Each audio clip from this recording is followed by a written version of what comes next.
bringing you info at the speed of now. What's today's instant insight?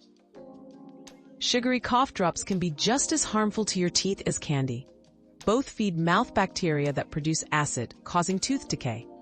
But since cough drops dissolve slowly, sugar stays in contact with teeth longer, raising cavity risk. To protect your teeth, limit sugary cough drops and rinse your mouth with water after using them.